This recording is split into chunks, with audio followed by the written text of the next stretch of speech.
Buenas, buenas. Mi nombre es Ayelen Correa. Soy pianista, docente, especialista en medio escénico e interpretación emocional para músicos. Hoy te doy la bienvenida a este podcast que en cada encuentro te invita a descubrir el detrás de las partituras. Así que prepara el mate, té o café, ponete cómodo, cómoda, que empezamos.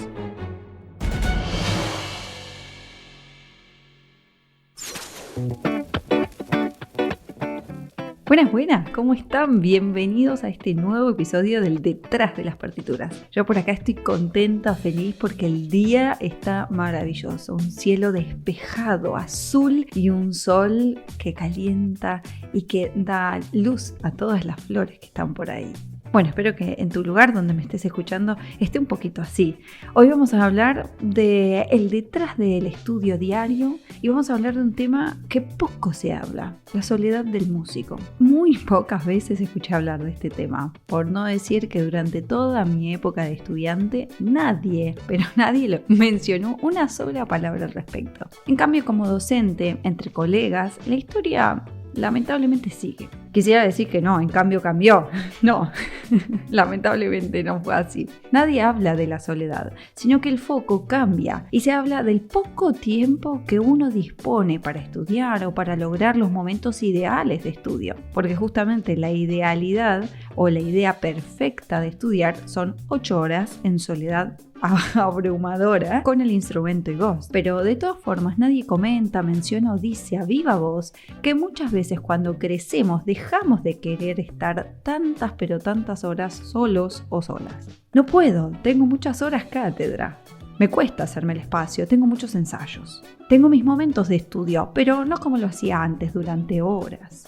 Estas son las frases que escuchamos entre colegas, casi como justificándonos ese momento, ¿no? Cuando somos profesionales y tomamos diferentes rumbos y casualmente no es el del mundo instrumental o el del concertista solista, es por algo. Durante los procesos de formación lo hacemos como nos dicen, como podemos o como nos surgen, pero pocos son los que disfrutan de pasar horas y horas estudiando, tocando o cantando solo. De igual forma, logramos sortear estos obstáculos y lo hacemos, lo terminamos haciendo, porque es así como conocemos la formación académica, ¿no? Pero no hay una decisión consciente, es algo que va pasando con el tiempo. Sin embargo, antes de comenzar a desmenuzar este concepto, me parece importante que debemos comprender qué es y qué significa la palabra soledad para poder hablar de ella. Y cómo no, voy a citar a algunos pensadores, filósofos de la historia que obviamente pasaron su vida hablando y pensando, analizando de estos temas increíbles. Uno de ellos es nuestro querido Aristóteles. Él decía que la soledad es un estado social, psicológico e intelectual necesario y por eso pensaba que el individuo necesitaba recuperar la capacidad de asomarse a su interior y el poder de la introspección.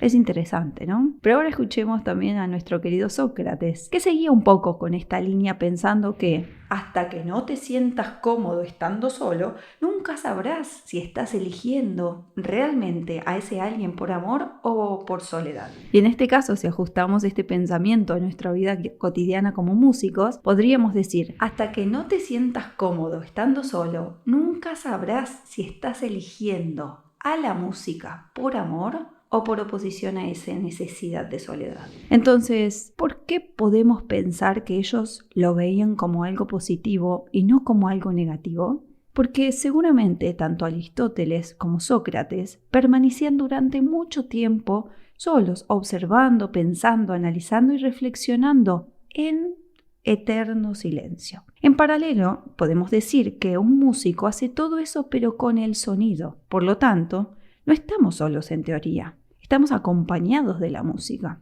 Pero el conflicto claramente no se radica acá en estar solos acompañados por la música, sino que comienza a surgir cuando eso duele, cuando la carencia se hace presente y es decir, cuando la necesidad le gana al deseo. ¿Cómo? Te estarás preguntando, ¿no? Te voy a dar algunos ejemplos. Cuando la necesidad de ser querido se pone por encima del deseo musical. Cuando la tristeza te invade por necesidad de estar donde no estás. O por ejemplo, cuando la angustia te traspasa por no alcanzar esa expectativa que tanto anhelas. Y es ahí donde el placer de estar jugando en compañía de la música ya no me alcanza, ya no te alcanza y no te sacia para absolutamente nada. Es acá donde las palabras de nuestro querido Nietzsche nos traen un concepto un tanto opuesto al que proponían nuestros queridos amigos Aristóteles y Sócrates. La tendencia humana básica nos lleva a buscar compañía como una manera de garantizar la supervivencia de especie. Esto decía él. Y acá automáticamente me empiezo a preguntar, ¿a qué tenemos que sobrevivir si simplemente estamos haciendo música? Bueno, y es ahí donde entra la dicotomía entre el deber y el hacer. Una dicotomía que pocas veces nos planteamos como músicos, artistas y profesionales del arte. ¿Nosotros queremos o debemos hacer música solos? Y yo te agrego, ¿es la única manera de hacer música? En esta era que vivimos digitalizados, apurados y desbordados, pareciera que no tenemos el mismo tiempo disponible que lo tuvieron estos filósofos al momento de pensar sobre el concepto de soledad. Porque solo nos quedamos en el acto frenético del hacer, pero quizás, solo quizás, creo que a veces es mejor parar, observar y entender qué es lo que quiero y cómo lo quiero. Y si hoy estás escuchando este episodio, es por algo. Hay algo que te hace ruido en ese estado de soledad que estás viviendo. Todo, en su justa medida, hace bien, claro, por supuesto. Pero cuando algo se desborda, nos desborda.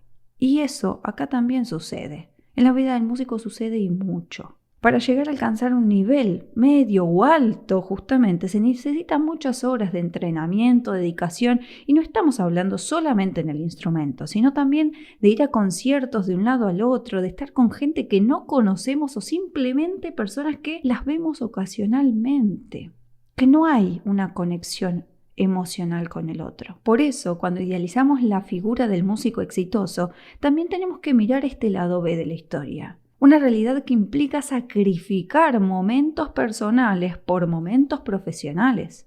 Ahora pensando que está esta idealización, y quiero creer que poco a poco se va queriendo disipar, o eso es lo que intento pensar yo, ¿no? Trayendo estas reflexiones, trayendo estos espacios acá al detrás de las partituras, porque encuentro gente todavía que sigue halagando esta individualidad absoluta, esta soledad omnipotente y exitosa, entre comillas, obviamente. Sin embargo, como seres humanos, somos una especie social que necesita del otro para conectarse, para desarrollarse y para vivir en plenitud. Por ese motivo, es que tenemos que comenzar a pensar en la eficiencia y en la eficacia del proceso del estudio. ¿Para qué? Para lograr estudiar menos y mejor. Claro está que de esta forma estaremos no solo protegiendo nuestra salud mental, sino que también la conexión con nuestro deseo musical. Es lo más importante, nuestra salud y nuestro deseo. No hay una cosa sin la otra. Es un bucle que pareciera sin salida a veces. Más horas de estudio, más agotamiento, más frustración, menos rendimiento y un letargo notable en los objetivos musicales. Obvio, esto no tiene un buen puerto. Por eso no es casualidad que allá por el 2015 y el 2016 ya se estaba hablando del estudio que se realizó en Inglaterra a cargo del Dr. Justin Lowe para el programa de salud mental Help Musician en Reino Unido. Ahí ya se podía ver que más de la mitad de los músicos sufren de problemas mentales y que alrededor del 60% de los músicos padecen algún tipo de depresión o paranoia relacionado con su profesión. Te voy a traer una encuesta un poco más cercana, ¿no? Porque vas a decir, hace un montón de tiempo atrás, estamos en el 2022. Bueno, te voy a traer algo que se hizo en este 2022 y post-pandémico. No te voy a contar en el estudio que se hizo en la pandemia porque si no nos ponemos todos tristes y la idea no es esa. La idea es tomar conciencia. La actual encuesta que se hizo en España con más de 400 participantes encuestados da una realidad un poco cruda, ¿sí? Pero me interesa compartirla, así que agárrate un poco de la silla que ahí va. De los 365 test válidos, 330 apuntan a síntomas de depresión en distintos niveles. 170 de depresión leve, 130 de depresión moderada y 30 de depresión grave. Sí, un 56% de las personas afirman haber tenido ataques de pánico. No te quiero seguir abrumando, por eso te digo, no voy a seguir con algunos estudios, pero la idea es que tengas conciencia y que podamos entre todos poner el tema sobre la mesa,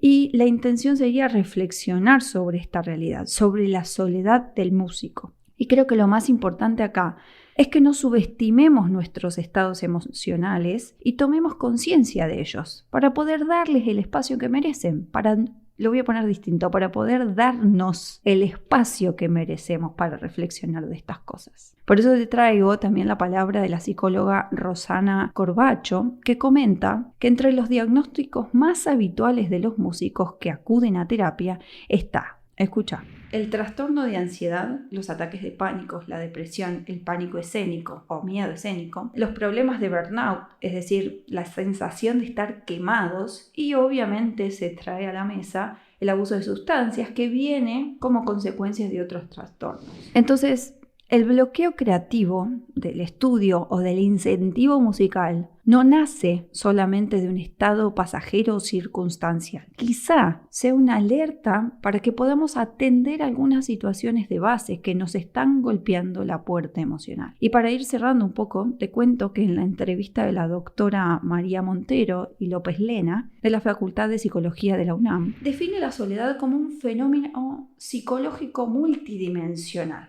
esencialmente subjetivo y potencialmente estresante como producto de la deficiencia afectiva, social, física, y que pueden ser reales o percibidas, es decir, que las creas en tu mente. Y es acá donde ellas traen dos conceptos diferentes de la soledad, que es un poco lo que te traje, ¿no? Con Aristóteles, Sócrates y Nietzsche, ¿no? Dos visiones diferentes. Y ahora te la voy a enmarcar concretamente desde la perspectiva psicológica. Y es acá donde convergen dos conceptos diferentes de soledad. Una que podemos ver como positiva y otra negativa. Vamos a empezar con la soledad negativa.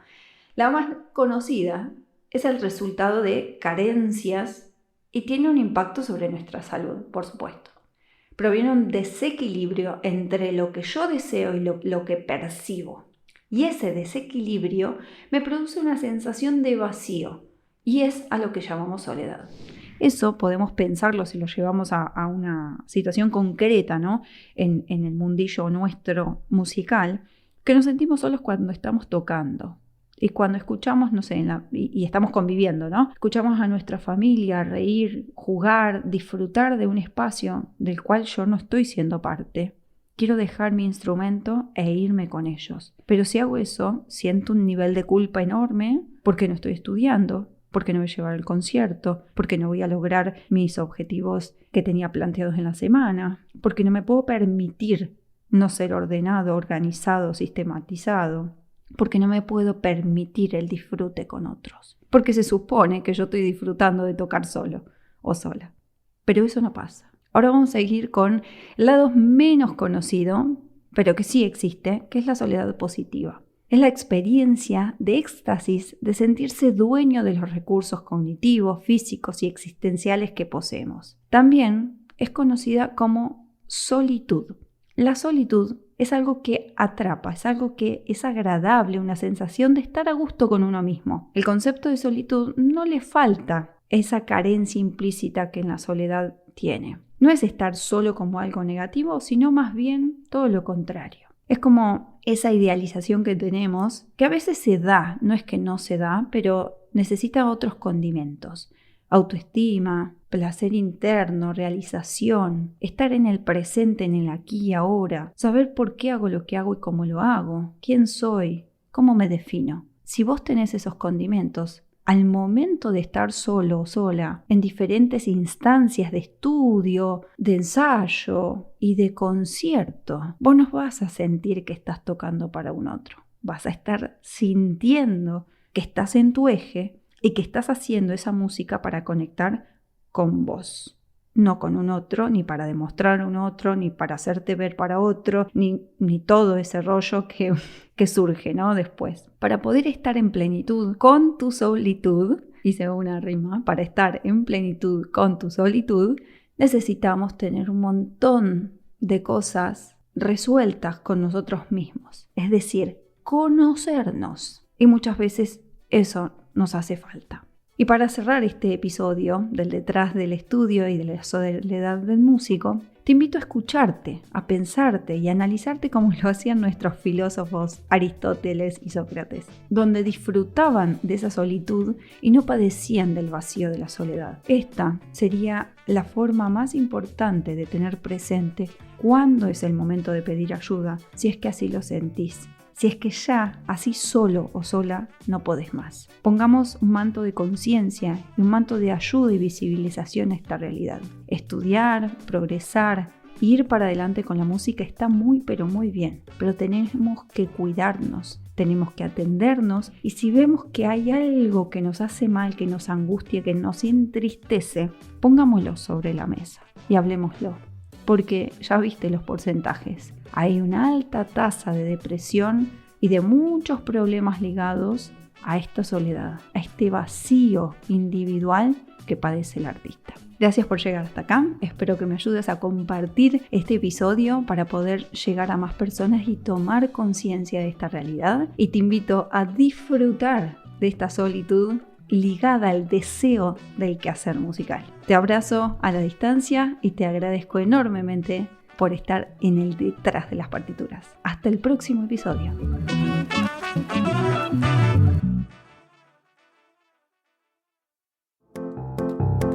Te cuento que me encontrás en las redes como yelencorrea.musica. Ahí vas a descubrir cada uno de los espacios que creé exclusivamente para vos. Nos vemos detrás de las partituras.